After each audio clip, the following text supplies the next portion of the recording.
আপনি নেতা, এটাকে নেতৃত্ব বলে না। আপনি যদি মানুষকে প্রভাবিত করবার ক্ষমতা হাসিল করেন, মানুষের কাজে আসেন, আপনাকে যদি সমাজে কাজে লাগে, আপনি মানুষকে সাপোর্ট করেন, তখন আপনি নেতা হয়ে ওঠেন। যে টপিকটির উপর আজকের সিরাত প্রোগ্রামে কিছু কথা আমি উপস্থাপন করবার চেষ্টা করব, সেটা হচ্ছে প্রফিটিক লিডারশিপ, অর্থাৎ নবুবী নেতৃত্ব। আল্লাহ রাসূল সাল্লাল্লাহু আলাইহি ওয়াসাল্লামের নেতৃত্বের ধরন কেমন ছিল, কৌশলগুলো কেমন ছিল, স্ট্র্যাটেজি কেমন ছিল, রূপরেখা কেমন ছিল, এবং সেখান থেকে লেসন নিয়ে বর্তমান নেতৃত্বকে আমরা কিভাবে আরও ডেভেলপ করতে পারি, ইমপ্রুভ করতে পারি, এ নিয়ে সামান্য কিছু কথা আজকের এই প্রোগ্রামে আমি উপস্থাপন করার চেষ্টা করব ইনশাআল্লাহ বিইذনিল্লাহ। তো মূল আলোচনাতে যাওয়ার আগে আমাদের শুরুতে নেতৃত্ব জিনিসটা কি, what is leadership, what is the essence of leadership, এই বিষয়টা ক্লিয়ার হইতে হবে। এটা ক্লিয়ার হলে আমরা পুরো আলোচনাটা খুব ভালো করে উপভোগ করতে পারবো ইনশাআল্লাহ। আমি অডিয়েন্সের মধ্য থেকে শুনতে চাই যে নেতৃত্ব বলতে আমরা আসলে কি বুঝি, হোয়াট ইজ লিডারশিপ। লিডারশিপ মানে অন্যকে প্রভাবিত করবার ক্ষমতা, এটাই হচ্ছে মূলত লিডারশিপ। নেতৃত্ব মানে আপনার যদি অন্যকে ইনফ্লুয়েন্স করার ক্ষমতা থাকে, আপনার যদি মানুষকে ম্যানেজ করার ক্ষমতা থাকে, প্রভাবিত করবার ক্ষমতা থাকে, এটাই বেসিকলি লিডারশিপ। যদি আমরা অন্যকে প্রভাবিত করতে পারি তাহলে বাই ডিফল্ট আমি নেতা হয়ে উঠি। এটা হচ্ছে লিডারশিপের মূল সংজ্ঞা বা প্রকৃত কথা। লেটসে ক্লাস শেষে একজন তার বন্ধুদেরকে বলল চল খেলতে যাই, তো কেউ কেউ রাজি, আবার অনেকে রাজি না। সে কনভিন্স করা শুরু করলো, ফাইনালি সে সবাইকে কনভিন্স করে খেলতে নিয়ে গেল, এই যে লিডার হয়ে গেছে। ক্লিয়ার হয়েছে না ব্যাপারটা? তাহলে বেসিকলি অন্যকে প্রভাবিত করবার যে ক্ষমতা, এটাই হচ্ছে কি লিডারশিপ। যদি আমরা অন্যকে প্রভাবিত করতে পারি, ইনফ্লুয়েন্স করতে পারি। আমাদের সমাজে কিংবা রাষ্ট্রে আমরা যে সমস্যাগুলো দেখি, এগুলো বেসিকলি পোর লিডারশিপের কারণে। Poor leadership, because of poor leadership. যদি যথাযোগ্য নেতৃত্ব আমরা তৈরি করতে পারতাম, যোগ্য নেতৃত্ব যদি আমরা হাজির করতে পারতাম, তাহলে এই সমস্যাগুলো থাকতো না। আমরা আল্লাহ রাসূল সাল্লাল্লাহু আলাইহি ওয়াসাল্লামের নেতৃত্বের গুণাবলীগুলো, যদি ওনার যে লিডারশিপ ট্রেডস, লিডারশিপ ফিচার্সগুলো আছে, এগুলো যদি আমরা খেয়াল করি, তাহলে দেখব যে এগুলো দিয়ে তিনি পুরো একটা জাতি, একটা ভূখণ্ডের জীবনধারা পাল্টে দিয়েছিলেন। তাহলে নেতৃত্বের দিক থেকে অ্যাজ এ লিডার তিনি কতটা সফল, এটা খুব ক্লিয়ার আমাদের কাছে। আমরা এখন দেখার চেষ্টা করব যে রাসূল সাল্লাল্লাহু আলাইহি ওয়াসাল্লামের লিডারশিপটা আসলে কোন ধরনের লিডারশিপ ছিল, কোন ধরনের নেতৃত্ব ছিল, এবং সেখান থেকে বর্তমান সময়ে আমরা কি করে যুগোপযোগী নেতৃত্ব তৈরি করতে পারি। প্রথম যেটা বলতে হবে সেটা হচ্ছে আল্লাহ রাসূল সাল্লাল্লাহু আলাইহি ওয়াসাল্লামের নেতৃত্বটা ছিল সার্ভেন্ট লিডারশিপ। সার্ভেন্ট লিডারশিপ মানে হচ্ছে কাজের মধ্য দিয়ে নেতা হওয়া। বেসিক্যালি আপনি যখন মানুষের কাজে লাগবেন বা কাজে আসবেন, তখনই আপনি নেতা। যদি আপনাকে সমাজে কোনো কাজে না লাগে, সমাজে যদি আপনি রেলেভেন্ট হতে না পারেন, কাউকে সাপোর্ট করতে না পারেন, গাইড করতে না পারেন, তাহলে তো নেতা হয়ে ওঠা আপনার পক্ষে সম্ভব হবে না। তাহলে যদি কাজে লাগা যায় মানুষের, আপনি যদি কাজে লাগেন, আপনি যদি মানুষের উপকারে আসেন, তাহলে by default you are a leader. If you are society oriented, if you are people oriented, if you are service oriented, by default you are a leader. আমরা যদি আল্লাহ রাসূল সাল্লাল্লাহু আলাইহি ওয়াসাল্লামের জীবনের দিকে একটু খেয়াল করি, তাহলে দেখব যে নবী হওয়ার আগেও কিন্তু আল্লাহ রাসূল সাল্লাল্লাহু আলাইহি ওয়াসাল্লামের এই ক্যারেক্টারিস্টিক্সগুলো ছিল, এই ফিচারগুলো ছিল। উনি মানুষের অনেক কাজে এসেছেন, তিনি মানুষকে সাপোর্ট করতেন, বিপদে তাদের পাশে দাঁড়াতেন, তাই না? তিনি তো অফিসিয়ালি 40 বছর বয়সে নবী হলেন, যদিও আল্লাহর এলেমে তিনি অনেক আগে থেকেই নবী। কিন্তু দুনিয়াতে আল্লাহ রাসূল সাল্লাল্লাহু আলাইহি ওয়াসাল্লাম যখন 40 বছর বয়সে উপনীত হলেন, তখনই তো হেরা গুহায় নাজিল হলো, ইকরা বিসমি রাব্বিকাল্লাযী খালাক, read in the name of your lord who has created. এই যে 5টা আয়াত নাজিল হলো, উনি নিয়ে আসলেন, কাঁপতে লাগলেন। খাদিজা রাদিয়াল্লাহু তাআলা আনহার কাছে বললেন যে মনে হয় আমি মারা যাব, আমাকে কম্বল চাপা দাও, আমার ভয় লাগছে, আমি কাঁপছি। তখন খাদিজা রাদিয়াল্লাহু তাআলা আনহা ওনাকে আশ্বস্ত করলেন, ওয়াল্লাহি লা ইউখজিকাল্লাহু আবাদা, আপনি ভয় পাবেন না, আল্লাহ আপনাকে অপদস্থ করবেন না।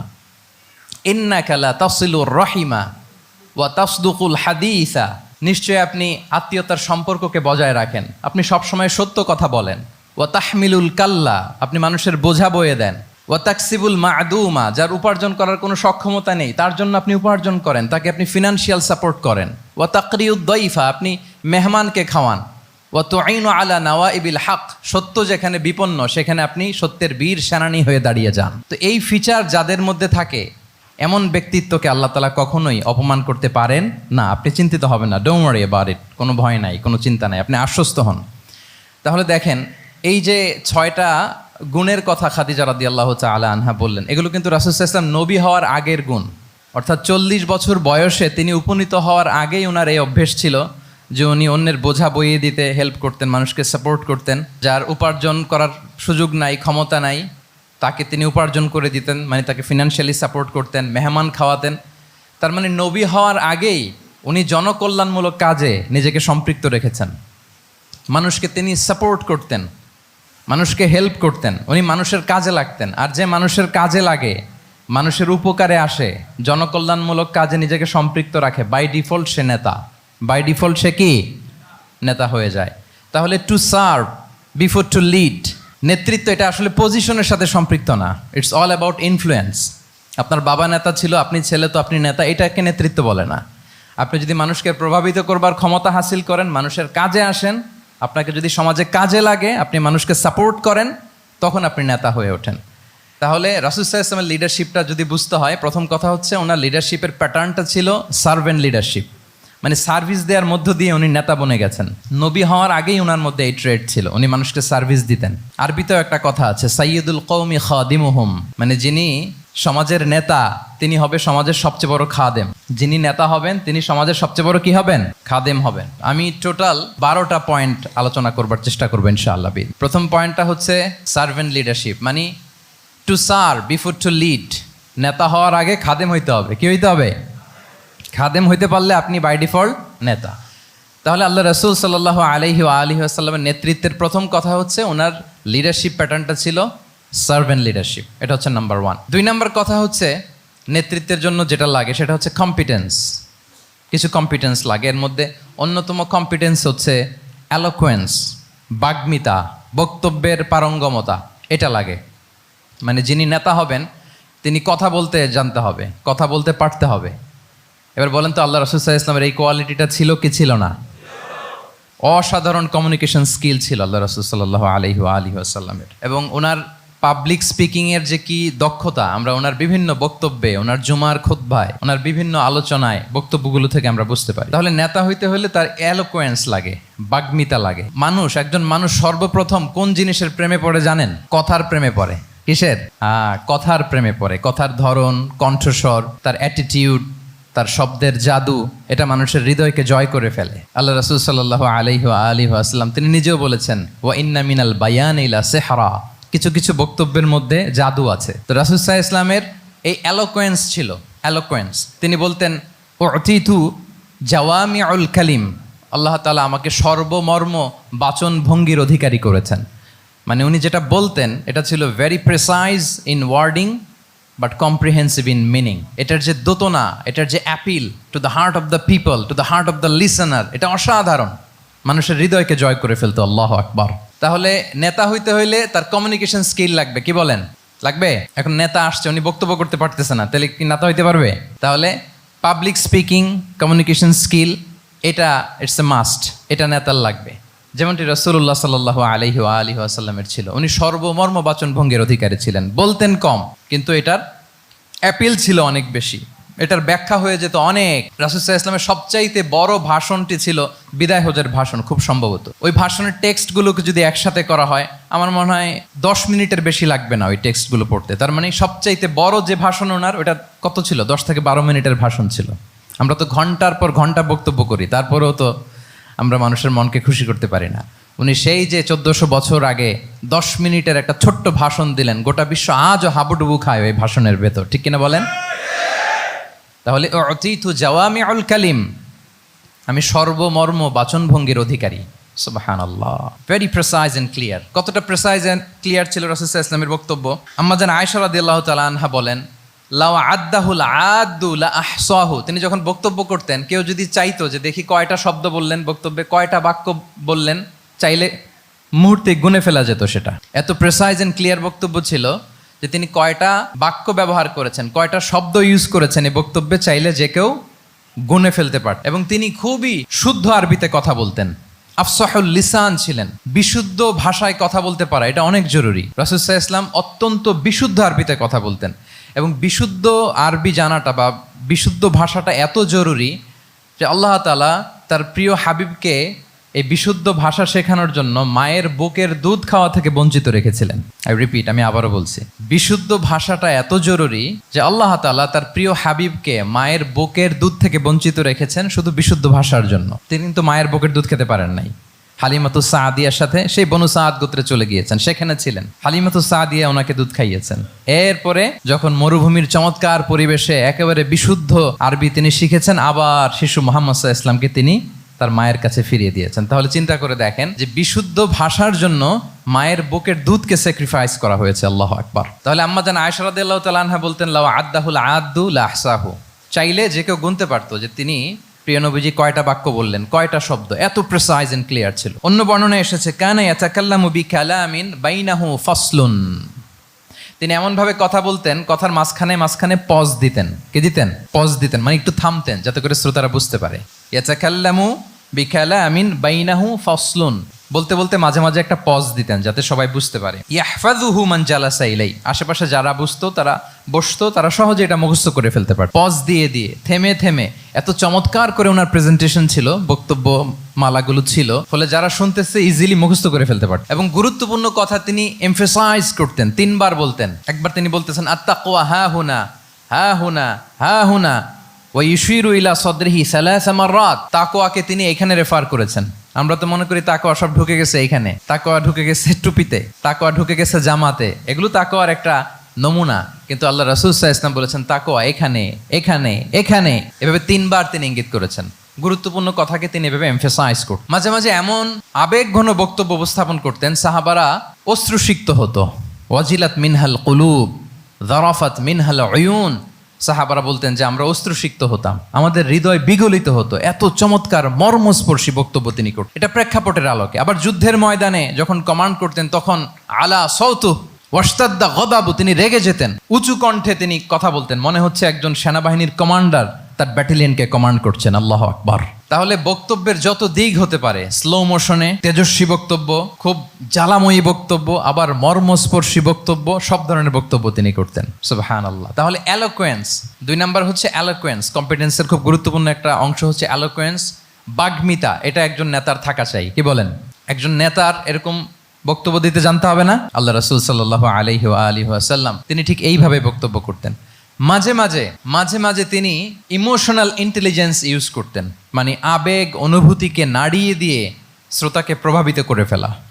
স্পিরিচুয়াল ইন্টেলিজেন্স বা ইমোশনাল ইন্টেলিজেন্স তিনি বক্তব্যের মধ্যে ব্যবহার করতেন। এমনভাবে তিনি নাসিহাত করতেন, এমনভাবে কথা বলতেন, মানুষের আবেগ অনুভূতিকে তিনি নাড়িয়ে দিতেন। আল্লাহু আকবার। ছোট্ট একটা উদাহরণ এখানে আমি হাজির করি। আপনারা হুনাইনের যুদ্ধের কথা নিশ্চয়ই শুনেছেন। কত হিজরিতে হয়েছিল? 8ম হিজরি। তার মানে মক্কা বিজয়ের ইমিডিয়েট পরেই, কয়েক সপ্তাহ পরেই তো হুনাইনের যুদ্ধ হয়েছিল। তো এই হুনাইনের যুদ্ধে অনেক ওয়ার বুটিজ মুসলমানদের করতলগত হয়েছিল, মানে অনেক গানিমাত, অনেক সম্পদ ওনারা যুদ্ধ শেষে যুদ্ধলব্ধ সম্পদ হিসেবে পেয়েছিলেন। 24,000 উট, প্রায় 40,000 ভেড়া, এত পরিমাণ গানিমত যখন রাসূল সাল্লাল্লাহু আলাইহি ওয়াসাল্লাম পেলেন, তিনি এগুলো বন্টন করতে শুরু করলেন। কিন্তু রাসূল সাল্লাল্লাহু আলাইহি ওয়াসাল্লাম তিনি বন্টন করতে যে আনসারি সাহাবীদেরকে, অর্থাৎ মদিনার যে সাহাবারা, তাদেরকে কিছুই দিলেন না, বরং তিনি মক্কার সাহাবাদেরকে দিলেন, অন্যান্য গোত্রের লোকদেরকে দিলেন, আশেপাশের সবাইকে দিলেন, কিন্তু দিলেন না কাদেরকে? আনসারি সাহাবীদেরকে। তো ফলে এত বিশাল ওয়ার বুটিজ, এর মধ্যে থেকে কিছুই আনসারিরা পেল না। ওনাদের মধ্যে ক্ষোভের জন্ম নিল। ক্ষোভ থেকে ওনারা সমালোচনা করতে আরম্ভ করলেন আল্লাহ রাসূল সাল্লাল্লাহু আলাইহি ওয়াসাল্লামের। এবং সমালোচনা করতে করতে এটা এমন পর্যায়ে চলে গেল, এক পর্যায়ে তারা বলতে আরম্ভ করলো যে আমরা ওনার জন্য জান দিলাম, জীবন দিলাম, আজকে উনি এত সম্পদ পেয়ে সব নিজ এলাকার লোকদের মাঝে বন্টন করে দিল, এটা কি ঠিক করলো উনি? আল্লাহর নবীকে ক্ষমা করুক। মানে কেমন যেন রাসূল একটা ভুল করে ফেলছেন, রাসূল সাল্লাল্লাহু আলাইহি ওয়াসাল্লাম ওনাদেরকে দিতে বাধ্য ছিলেন, এটা যেহেতু দেন নাই, আল্লাহ তার রাসূলকে ক্ষমা করুক, এরকম একটা কথা তারা বলে ফেললেন। এটা তো অনেক বড় কথা। আল্লাহ রাসূল সাল্লাল্লাহু আলাইহি ওয়া আলিহি ওয়াসাল্লাম যখন এই কথা শুনলেন, তখন তিনি আনসারি সাহাবীদেরকে জড়ো করে একটা গেট টুগেদার করে এমন ইমোশনালি ওনাদেরকে কাবু করলেন, ইমোশনাল ইন্টেলিজেন্স ইউজ করলেন। এখানে তারা এসেছিল ক্ষোভ নিয়ে, অসন্তোষ নিয়ে, পরে সবাই কান্না করে রাসূল সাল্লাল্লাহু আলাইহি ওয়াসাল্লামের কাছে ক্ষমা চেয়ে সেই মজলিস থেকে উঠতে বাধ্য হয়েছে। তিনি সবাইকে ডেকে বললেন, ইয়া মা'আশারাল আনসার আলাম আতিকুম দুল্লালান ফাহাদাকুমুল্লাহ ওয়া আলাতান ফাআগনাকুমুল্লাহ ওয়া আ'দাআন ফাআল্লাফাল্লাহু বাইনা কুলুবিকুম। চমৎকার এক্সপ্রেশন যে ওহে আনসাররা, আমি কি তোমাদেরকে পথভ্রষ্ট পাইনি, পথহারা পাইনি? আমার ওসিলায় তোমরা হেদায়েতের দেখা পেয়েছো। আমি কি তোমাদেরকে নিঃস্ব পাইনি? আমার ওসিলায় তোমরা সমৃদ্ধ হয়েছো, সম্পদশালী হয়েছো। আমি কি তোমাদেরকে যুদ্ধরত অবস্থায় পাইনি? আউস খাজরাজ তোমরা তো ফাইট করতেছিলে ইচ আদার, আমি যে তোমাদের মধ্যে সম্প্রীতি আর ভালোবাসার মেলবন্ধনে তোমাদেরকে একত্রিত করে দিলাম। আওয়াজাতুম ফি আনফুসিকুম ফি লুআআতিম মিনাদ দুনিয়া, আর দুনিয়ার সামান্য কিছু জিনিসের কারণে তোমরা মনে কষ্ট পাচ্ছ, যেটা দিয়ে আমি কিছু মুসলিমদের হৃদয়কে আকৃষ্ট করছিলাম। তা আল্লাফতু বিহা কওমান লিউসলিমু ও ওয়াকালতুকুম ইলা ইসলামিকুম, আমি কিছু মুসলিমদেরকে এগুলো দিয়ে তাদের হৃদয়টাকে ইসলামের প্রতি আরও অ্যাট্রাক্টেড করতেছিলাম, আর তোমাদেরকে তোমাদের ইসলামের উপরই আমি ছেড়ে দিয়েছি। আমি জানি আমার আনসাররা তাদের হৃদয়ে যে ইসলাম আছে এটাই তাদের জন্য যথেষ্ট। আমা তারদাউনা আইয়াযহাবান নাসু বিশ-শাতি ওয়াল বাঈর ওয়া তারজিউনা বিরাসূলিল্লাহি ফি রিহালিকুম, won't you be happy that people go back to their country with sheep and camel and you go back to your country with Rasulullah? আল্লাহু আকবার। তোমরা কি এতে খুশি হবে না মানুষ উট আর ভেড়া নিয়ে তাদের এলাকায় ফিরবে, আর তোমরা আল্লাহর রাসূলকে নিয়ে তোমাদের এলাকায় ফিরবে?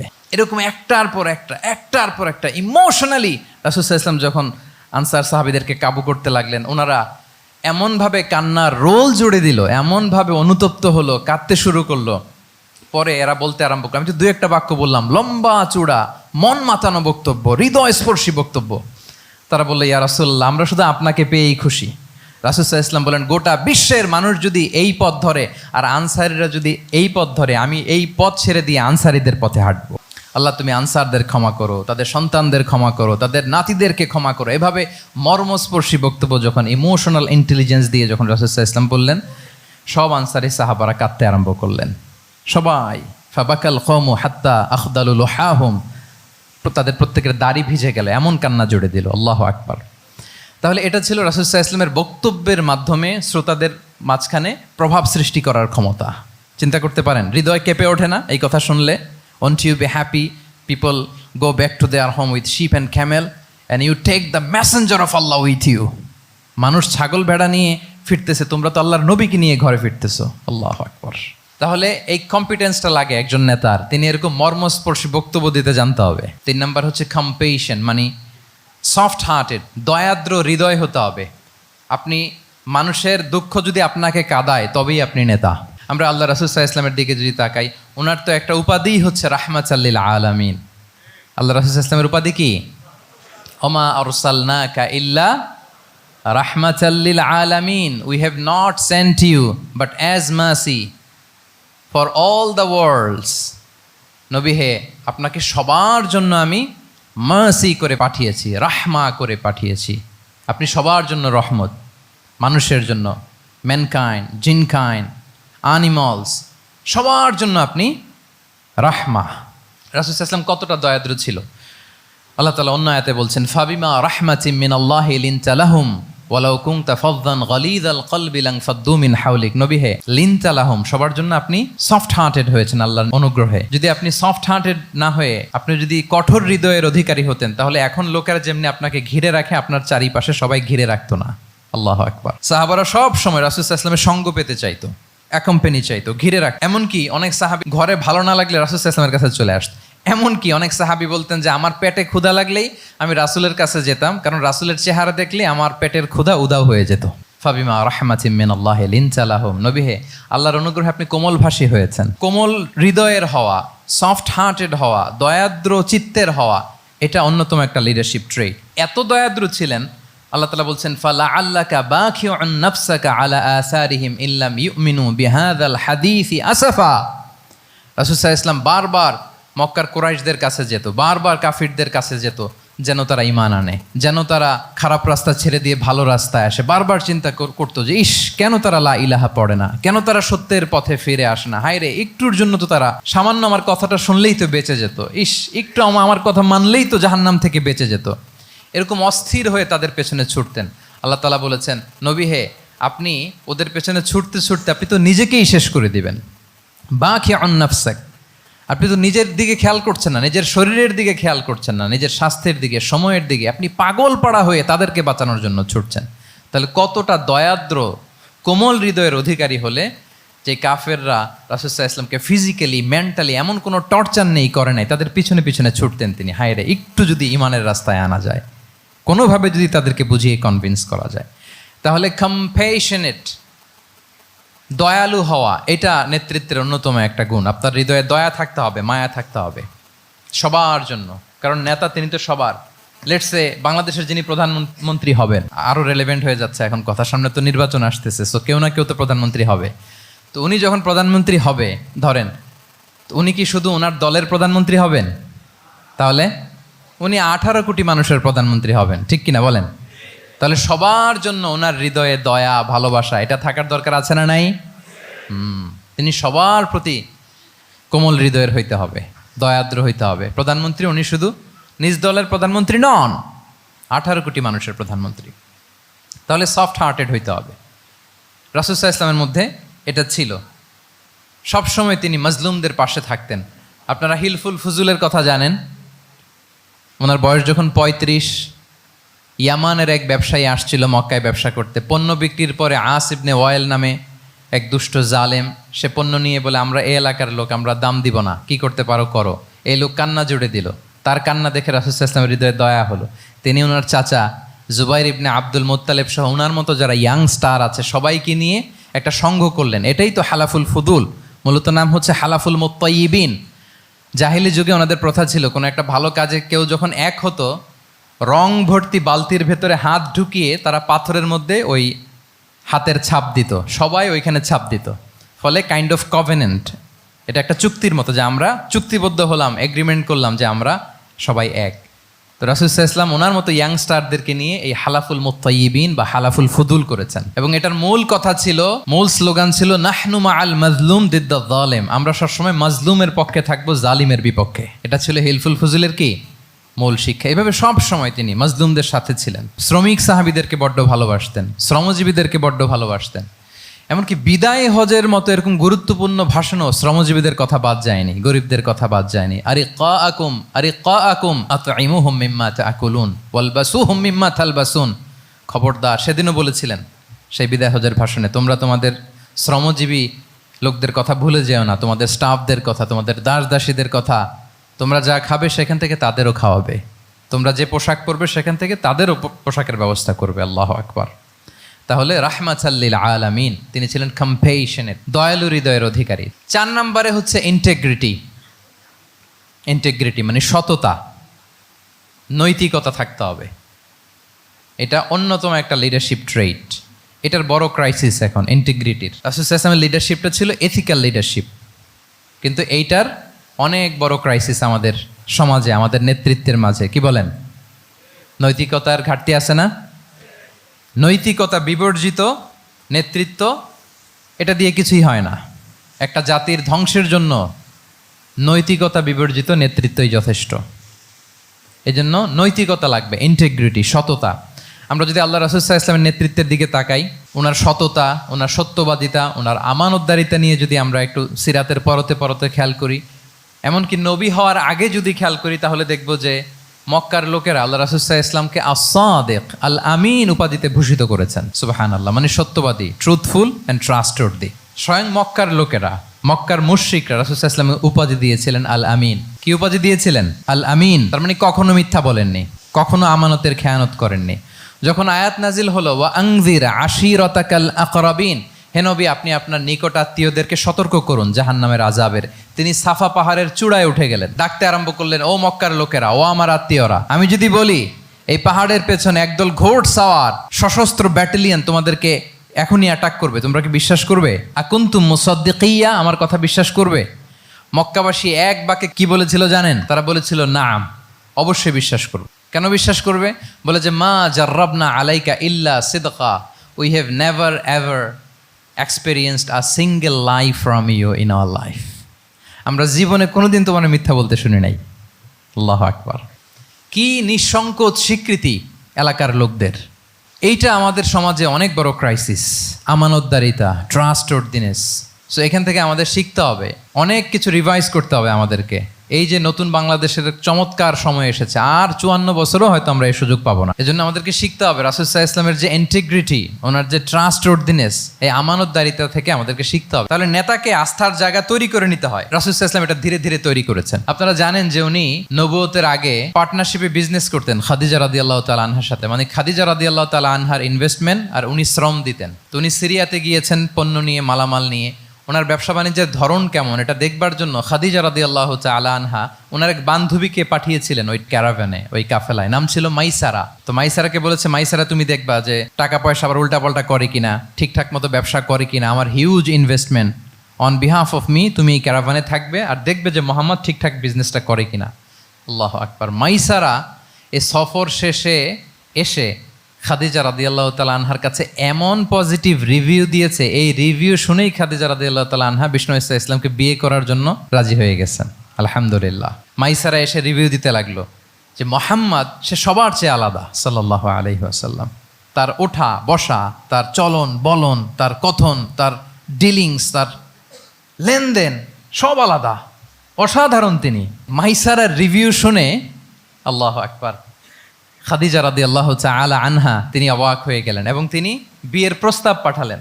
রাসূল সাল্লাল্লাহু আলাইহি ওয়াসাল্লামের এই আমানতদারিতায় মুগ্ধ হয়ে কি করলেন? বিয়ের প্রস্তাব পাঠালেন। তাহলে কি পরিমাণে ট্রাস্টওয়ার্দিনেস ওনার ছিল। আরো মজার ব্যাপার হচ্ছে, মক্কার কুরাইশরা, মক্কার লোকেরা রাসূল সাল্লাল্লাহু আলাইহি ওয়াসাল্লামের কাছে এসে আমানতের সম্পদ গচ্ছিত রাখতো। আবু জাহেলের কাছে রাখতো না, উতবা, শাইবা, ওয়ালিদ ইবনে মুগিরা কারো কাছে রাখতো না। খেয়াল করে দেখেন, দল করে আবু জাহেলের, দল করে কার? কিন্তু আমানত রাখে কার বাসায়? কি অবাক করা কাণ্ড না? কর্মী হচ্ছে আবু জাহেলের, কিন্তু আমানতের সম্পদ রাখে কার কাছে? মুহাম্মদ সাল্লাল্লাহু আলাইহি ওয়াসাল্লামের বাসায়। রাসূল সাল্লাল্লাহু আলাইহি ওয়াসাল্লাম যেদিন হিজরত করবেন, উনি সাইয়েদনা আলী রাদিয়াল্লাহু তাআলা আনহুকে অ্যাসাইন করে গিয়েছেন যে আলী তুমি থাকো, তুমি কয়েকদিন পরে মদিনায় হিজরতে যাবা, আমার কাছে যত আমানতের সম্পদ আছে এগুলো তুমি আগে বিলি করে তারপরে যাবে। রাসূল সাল্লাল্লাহু আলাইহি ওয়াসাল্লাম আবু বকর রাদিয়াল্লাহু তাআলা আনহুকে নিয়ে চলে গেলেন। আলী রাদিয়াল্লাহু তাআলা আনহুর টানা 3 দিন লেগেছে যে ডেপোজিটগুলো রাসূল সাল্লাল্লাহু আলাইহি ওয়াসাল্লামের কাছে ছিল, আমানতের যেই জিনিসগুলো ছিল এগুলো বন্টন করতে সাইয়েদনা আলী রাদিয়াল্লাহু তাআলা আনহু 3 দিন সময় নিয়েছেন। 3 দিন। এত পরিমাণ আমানতের সম্পদ রাসূল সাল্লাল্লাহু আলাইহি ওয়াসাল্লামের কাছে ছিল। আল্লাহু আকবার। তাহলে এই আমানতদারিতা, সততা, অনেস্টি, ট্রাস্টওয়ার্দিনেস এটা অনেক জরুরি নেতৃত্বের জন্য। নেতা হতে চাইলে তাকে আমানতদার হইতে হবে। যদি একজন ট্রু লিডার কেউ হতে চায়, তার মধ্যে আমানতদারিতা চাই। কি চাই? আমানতদার। তাহলে ইন্টিগ্রিটি। 5 নম্বরে হচ্ছে গুড ইন্টারাকশন উইথ ফলোয়ার্স। নেতার তার ফলোয়ারের সাথে কি লাগবে? ভালো ইন্টারাকশন লাগবে, সুন্দর একটা সম্পর্ক লাগবে, ভালো বোঝাপড়া চাই। একজন ভালো নেতৃত্বের বৈশিষ্ট্য হচ্ছে নেতা তার ফলোয়ারের সাথে কি করবে? ইন্টারেক্ট করবে। এখানেই বস আর লিডারের মধ্যে পার্থক্য। বস কি করে? অর্ডার করে শুধু। বসের কাজ হচ্ছে এই ডুজ অ্যান্ড ডোন্টস বলে দেয়, এইটা করা যাবে, ওইটা করা যাবে, মানে অর্ডার করে, ডিরেক্ট করে। কিন্তু লিডার কি করে? গাইড করে, মেন্টরিং করে, ইন্সপায়ার করে, মোটিভেট করে। So here is the difference between leader and boss. তাহলে বসই হওয়া যাবে না। নেতা হইতে চাইলে বসই হওয়া যাবে না। You have to interact with your followers. আপনার ফলোয়ারের সাথে ইন্টারাকশন লাগবে, তবেই আপনি নেতা। আমরা দেখি রাসূল সাল্লাল্লাহু আলাইহি ওয়াসাল্লামের কেমন ইন্টারাকশন ছিল। রাসূল সাল্লাল্লাহু আলাইহি ওয়াসাল্লাম যে কোনো বড় ডিসিশনে সাহাবাদের সাথে কনসালটেশন করতেন, পরামর্শ করতেন, তারপরে সিদ্ধান্ত নিতেন। ওয়াশাবিরহুম ফিল আমর, এই আয়াতের ভিত্তিতে তিনি সবার সাথে কি করে নিতেন? সাহাবাদের সাথে পরামর্শ করে নিতেন। আপনারা দ্বিতীয় হিজরির যে বদরের যুদ্ধের কথা জানেন।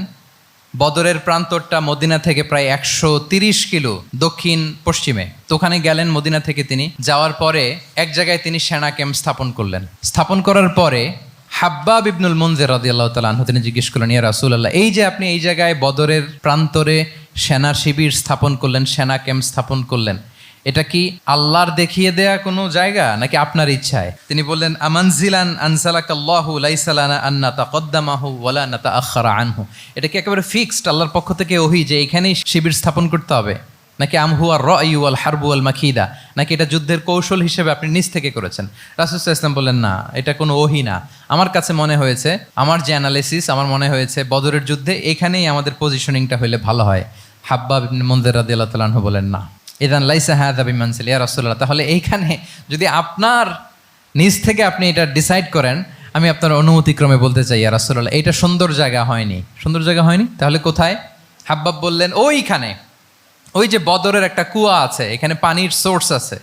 আমরা যদি ওইখানে একটা ব্লকেট দিয়ে দাঁড়াতে পারি, তাহলে কোরাইশরা এসে আর পানি খেতে পারবে না। ওরা পানি না খেয়েই মরবে, যুদ্ধেও মরবে, পানির অভাবেও মরবে। আল্লাহু আকবার। এক মুহূর্ত দেরি করলেন না রাসূল সাল্লাল্লাহু আলাইহি ওয়াসাল্লাম। এই অপিনিয়ন পাওয়ার সাথে সাথেই বললেন, এই সেনা ক্যাম্প এখান থেকে উঠে হাব্বাব যেখানে বলেছে ওইখানে যে সেনা শিবির স্থাপন করো। 1 সেকেন্ডও দেরি করেন নাই। তাহলে কোনো ইগোইস্টিক ঝামেলা ছিল না। ভেরি অ্যাকোমোডেটিভ ছিলেন রাসূল সাল্লাল্লাহু আলাইহি ওয়াসাল্লাম। আমরা অনেক সময় নতুন কোনো কথা শুনলে, কোনো রিফর্ম শুনলে শ্রোতাদের মধ্যে থেকে কিছু একটা শুনলে আটকে উঠি, চেঞ্জ করতে চাই না, রিজিড হয়ে থাকে। এই রিজিডিটি রাসূল সাল্লাল্লাহু আলাইহি ওয়াসাল্লামের মধ্যে ছিল না। ভেরি অ্যাকোমোডেটিভ ছিলেন, ইজিলি ওপেন আপ করতে পারতেন। মুহূর্তেই বলেন ঠিক আছে, আমি যেখানে করেছি আসলে ঠিক হয় না। হাব্বাব যেখানে বলেছে সবাই ওখানে যে সেনা ক্যাম্প স্থাপন করো, আল্লাহু আকবার। উনি চাইলে বলতে পারতেন, এই হাব্বাব তুমি কি আমার চেয়ে বেশি বুঝো? আমি তো নবী, তুমি আমার উম্মাহ, আমার কাছে ওহী আসে। কোনো ধরনের আর্গুমেন্টে না যে সরাসরি রাসূল সাল্লাল্লাহু আলাইহি ওয়াসাল্লাম এটাকে মেনে নিলেন, আল্লাহু আকবার। তাহলে এই যে ইন্টারাকশন দেখেন, কত চমৎকার ইন্টারাকশন ছিল সাহাবীদের সাথে রাসূলুল্লাহ সাল্লাল্লাহু আলাইহি ওয়া আলিহি ওয়াসাল্লামের। তাহলে good interaction with your followers, এটা জরুরি। আমরা যদি খন্দকের ঘটনা দেখি, খন্দকের যে পরীক্ষা খনন করা হয়েছিল, এটা কিন্তু কোনো মদিনার বা মক্কার কোনো অ্যারাবিয়ান সাহাবাদের কাছ থেকে এই পরামর্শ আসেনি। এসেছে কার কাছ থেকে?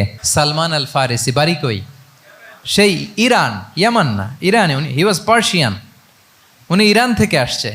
তাহলে ইজিলি তিনি সাহাবিদের কাছ থেকে চমৎকার অপিনিয়ন আসলে সেটাকে পিক করতেন এবং তাদের সাথে চমৎকার ইন্টারাকশন ছিল। সাহাবিদের সাথে, ফলোয়ারদের সাথে ওনার কতটা গভীর ইন্টারাকশন ছিল, ছোট্ট একটা হাদিস বলে, হাদিসটা সহিহ মুসনাদে আহমদ ইবনে হাম্বালে এসছে। আমি এই পয়েন্টটা শেষ করছি। রাসূল সাল্লাল্লাহু আলাইহি ওয়াসাল্লামের যুগে এক সাহাবী ছিল, তার নাম ছিল জাহির ইবনে হারাম আল আশজাঈ। জাহির, সাহাবীর নাম কি? সবাই বলুন, কি নাম? জাহির রাদিয়াল্লাহু তাআলা আনহু। উনি মদিনায় থাকতেন না, উনি মরুপল্লীতে থাকতেন, মানে বেদুইন ছিলেন আর কি। মদিনা তো শহর, সিটি, উনি সিটিতে থাকতেন না, উনি থাকতেন মরুপল্লীতে। ওখানে তিনি অর্গানিক ফলমূল শাকসবজি চাষ করতেন। রাসূল সাল্লাল্লাহু আলাইহি ওয়াসাল্লাম ওনার এই অর্গানিক ফলমূল আর শাকসবজি খুব পছন্দ করতেন। ফলে উনি প্রায়ই সেই মরুপল্লী থেকে রাসূল সাল্লাল্লাহু আলাইহি ওয়াসাল্লামের জন্য অর্গানিক ফ্রেশ ফ্রুট আর শাকসবজি মদিনায় নিয়ে আসতেন এবং এগুলো ফ্রিতে দিতেন রাসূল সাল্লাল্লাহু আলাইহি ওয়াসাল্লামকে অ্যাজ এ গিফট। উপহার হিসেবে রাসূল সাল্লাল্লাহু আলাইহি ওয়াসাল্লামকে মরুপল্লী থেকে চাষ করে আনা ফলমূল শাকসবজি দিতেন। আর কিছু শাকসবজি ফলমূল তিনি মদিনার বাজারে বিক্রি করতেন। তো একবার তিনি এসে রাসূল সাল্লাল্লাহু আলাইহি ওয়াসাল্লামকে অর্গানিক এই ফ্রুটগুলো দিয়ে বাকিগুলো মদিনার বাজারে বিক্রি করতেছেন। রাসূলুল্লাহ সাল্লাল্লাহু আলাইহি আলিহি ওয়াসাল্লাম বাজার ভ্রমণে গেলেন, যে দেখে ওই তো জাহির। উনি আবার কানা রজুলান দামিমান, একটু কুৎসিত দেখতে, একটু খাটো কুৎসিত শ্যামবর্ণের ছিলেন। তো ওনাকে দেখেই রাসূল সাল্লাল্লাহু আলাইহি ওয়াসাল্লাম পিছন থেকে এরকম ঝাপটে ধরলেন। উনি তো আর দেখতে পারতেছেন না কে ধরলো। উনি বলে, মান হাদা আরসিলনি, এই ছাড়ো ছাড়ো, কে কে, এই কোন লোক আমারে ধরলো, ছাড়ো ছাড়ো করে অস্থির। যখন পিছনে ফিরে দেখে আল্লাহ রাসূল সাল্লাল্লাহু আলাইহি ওয়াসাল্লাম, এখন আর ছাড়াছাড়ি করে না, এখন ওনার পিঠটা রাসূল সাল্লাল্লাহু আলাইহি ওয়াসাল্লামের বুক মোবারকের দিকে আরো লাগাই দিচ্ছে এইভাবে। সুবহানাল্লাহ। এতক্ষণ বলে এই কে, ছাড়ো ছাড়ো। যখন দেখে রাসূল সাল্লাল্লাহু আলাইহি ওয়াসাল্লাম এখন আর তাড়াহুড়ো করতেছে না, এখন ওনার পিঠটা রাসূল সাল্লাল্লাহু আলাইহি ওয়াসাল্লামের বুক মোবারকের সাথে আরো ঠেলে দিচ্ছে। রাসূল সাল্লাল্লাহু আলাইহি ওয়াসাল্লাম এবার মজার ছড়ে বললেন, মাইয়াশতারি হাযাল আব, ফান করে বলতেছেন, এই একটা দাস আছে আমার কাছে, এই লোকটারে কে কিনবে, আমি বেচবো। জাহির রাদিয়াল্লাহু তাআলা আনহু বলেন, ইয়া রাসূলুল্লাহ ইদান ওয়াল্লাহি তাজিদুনি কাসিদান, আমি কালো মানুষ, আমি সস্তা মানুষ, আমারে বেচলে বেশি দাম পাবেন না আপনি, আমি তো সস্তা মানুষ ইয়া রাসূলুল্লাহ। রাসূল সাল্লাল্লাহু আলাইহি ওয়াসাল্লাম বললেন, আনতা লাস্তা ইনদাল্লাহি কাসিদ ইয়া জাহির, হে জাহির তুমি আল্লাহর কাছে সস্তা নও, আনতা ইনদাল্লাহি গালি, তুমি আল্লাহর কাছে বড্ড দামি। তোমার স্কিন ব্রাইট কালার না, তুমি কুৎসিত, তুমি দুনিয়াতে সস্তা হতে পারো কিন্তু আমার আল্লাহর দরবারে তুমি কভু সস্তা নও। আনতা ইনদাল্লাহি গালি, আল্লাহর কাছে তুমি বড্ড দামি। দেখেন ইন্টারাকশন কোন মাত্রায় গেলে পিছন থেকে যে এরকম হাক করা যায়, ঝাপটে ধরা যায় এক সাহাবীকে। সুবহানাল্লাহি বিহামদি। এরকম গুড ইন্টারাকশন ছিল অনেক অনেক ভুরি ভুরি সিরাতের পরতে পরতে আপনারা পাবেন যে রাসূল সাল্লাল্লাহু আলাইহি ওয়াসাল্লামের সাথে সাহাবাদের ইন্টারাকশন কত চমৎকার ছিল। 6 নম্বরে হচ্ছে কারেজ, সাহসিকতা। নেতা হইতে হইলে সাহস লাগবে না? নেতারে বাঁচানোর জন্য কর্মীরা দৌড়াইতেছে সামনে, নেতা যদি ছোটে পেছনে, তাহলে হবে? তাহলে তো তাকে নেতা বলা যায় না। কি বলেন? নেতার তো হি শুড বি কারেজাস, তার সাহসী হইতে হবে, দুর্দান্ত সাহস থাকতে হবে তার। রাসূল সাল্লাল্লাহু আলাইহি ওয়াসাল্লামের এরকম দুর্দান্ত সাহস ছিল, অত্যন্ত সাহসিকতার অধিকারী তিনি ছিলেন। এবং এই লিডারশিপ ট্রেইটটা খুবই জরুরি, এটাকে বলে mother skill. Courage is a mother skill, এটাই সব। এই হিম্মত লাগবে। আর রাজুলু যু হিম্মা ইউহিল উম্মা, যার হিম্মত আছে সেই জাতিকে জাগাতে পারে, ঠিক কিনা? এই যে আমাদের কাছে তো উদাহরণ একেবারে হাতের কাছেই, এই যে 5 আগস্টে, এই যে জুলাই আপরাইজিং, যদি কারেজ না থাকতো আমাদের তরুণদের, আমাদের জেনজিদের, তাহলে এই পরিবর্তন কি আমরা দেখতে পেতাম? না। আমি গল্প শুনছিলাম যে এই চট্টগ্রাম বিশ্ববিদ্যালয় থেকে 2 জন শহীদ হয়েছে, আল্লাহ তাদের কবরগুলোকে তুমি জান্নাতে টুকরা বানিয়ে দাও। এই যে আমাদের তরুণরা তাজা রক্ত দিয়ে একটা চেঞ্জ এনেছে, পরিবর্তন, এটা তো কারেজ, তাদের সাহসিকতার বহিঃপ্রকাশ, ঠিক কিনা? এটা লাগবে। কেউ যদি লিড দিতে চায়, লিডার হতে চায়, তার এটা লাগবে, মাস্ট। রাসূল সাল্লাল্লাহু আলাইহি ওয়াসাল্লাম অত্যন্ত সাহসী ছিলেন। দুই একটা উদাহরণ আমরা সিরাত থেকে দেখি। একবার মদিনাতে রাত্রিবেলা বিকট একটা আওয়াজ হলো, বিকট এত আওয়াজ, সবাই ঘুম থেকে জেগে গেল। ঘুম থেকে জেগে সবাই হতভম্ব, কিরে এত আওয়াজ তো মদিনাতে কখনো শুনি না, ঘটনা কি? কেউ ঘোড়া নিয়ে, কেউ উট নিয়ে, কেউ খচ্চর নিয়ে, কেউ এমনি খালি পায়ে ছুটতে আরম্ভ করলো আওয়াজের দিকে, দেখি যাই কোথায় কি হলো। সবাই ছুটতে ছুটতে মাঝপথে যেয়ে দেখে রাসূল সাল্লাল্লাহু আলাইহি ওয়াসাল্লাম আওয়াজ কোথায় হয়েছে, কোত্থেকে হয়েছে দেখে ফিরে আসতেছে আর বলতেছে, লান তুরাউ, ডোন্ট ওয়ারি, আরে ভয় নাই, দেখে আসছি আমি, আল্লাহু আকবার, ভয় নাই, আমি দেখে আসছি, এভরিথিং ইজ ফাইন দেয়ার, সব ঠিক আছে, যাও ফিরো মদিনায় ফিরো। সবাই ভয় পেয়ে ঘোড়া টোরা ওট হাঁকিয়ে ছুটতে আরম্ভ করছে। অনেক দূর যাওয়ার পরে দেখে রাসূল সাল্লাল্লাহু আলাইহি ওয়াসাল্লাম আবু তালহা রাদিয়াল্লাহু তাআলা আনহুর একটা খুবই ক্ষিপ্ত ঘোড়া নিয়ে উনি দেখে ভিজিট করে ফিরে আসতেছেন। সুবহানাল্লাহ। তাহলে বিপদ ঘটলে নেতা থাকতে হবে কই, সামনে না পেছনে? আমাদের নেতারা থাকে কই? নাকি পেছনেও খুঁজে পাওয়া যায় না? It's a big crisis. নেতা থাকবে কোথায়? Front liner. Leader should be front liner. উনি তো লিড দিবে, নেতৃত্ব দিবে। এখন ওনারা যদি খুঁজে পাওয়া না যায় তাহলে থাকবে কিছু না। এই যে শিখতে হবে আমাদের, যেমনটা রাসূল সাল্লাল্লাহু আলাইহি ওয়াসাল্লাম করলেন, বিকট আওয়াজ, উনি আগে চলে গেছে, কাউকে না বলে দেখে টেকে চলে আসতেছে। আল্লাহু আকবার। হুনাইনের যুদ্ধে এক পর্যায়ে মুসলমানরা পর্যদুস্ত হয়ে যাচ্ছিল, আপনারা অনেকে জানেন। To make the long story short, পুরো ঘটনাটা আমি আনবো না। সাহাবারা দিক বিদিক ছুটতে আরম্ভ করলো, পাহাড়ের উপর থেকে এমন প্রবল বেগে তীর ছোড়া হচ্ছিল, সাহাবারা টিকতে পারছিলেন না, কেউ এদিকে কেউ ওদিকে।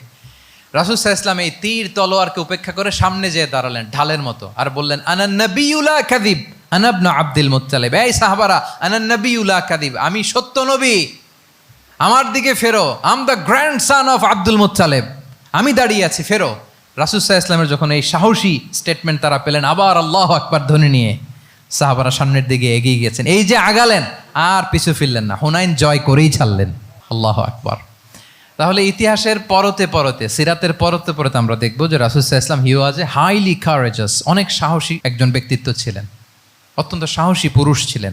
তাহলে নেতা হইতে হইলে তার কি লাগবে? সাহসিকতা লাগবে, তার তো লিড দিতে হবে ফ্রন্ট লাইন থেকে। এবং কাপুরুষতা, ভীরুতা, এটা থেকে রাসূল সাল্লাল্লাহু আলাইহি ওয়াসাল্লাম পানাহ চেয়েছেন। আল্লাহুম্মা ইন্নী আউযু বিকা মিনাল হাম্মি ওয়াল হাসান ওয়া আউযু বিকা মিনাল আজজি ওয়াল কাসাল ওয়া আউযু বিকা মিনাল জুবনি ওয়াল বুখল। জুবন মানে কি? ভীরুতা, কাপুরুষতা। হে আল্লাহ, আমি ভীরুতা থেকে, কাপুরুষতা থেকে পানাহ চাই। আমরা যেন কাপুরুষ না হই, আমরা যেন ভীরু না হই, আমরা যেন সত্যের বীর সেনানী হয়ে আবু সাঈদের মতো এরকম দুই হাত প্রসারিত করে দাঁড়াতে পারি, ঠিক কিনা? এই যে কারেজাস আবু সাঈদ, হ্যাঁ, is the icon of courage of Bangladesh, কি বলেন? এই যে বুক টান টান করে যে হাত দুইটা প্রসারিত করে দাঁড়ালো, আল্লাহু আকবার, গোটা বিশ্ব এখন তাকে আইকনিক ফিগার হিসেবে মেনে নিস, কি বলেন?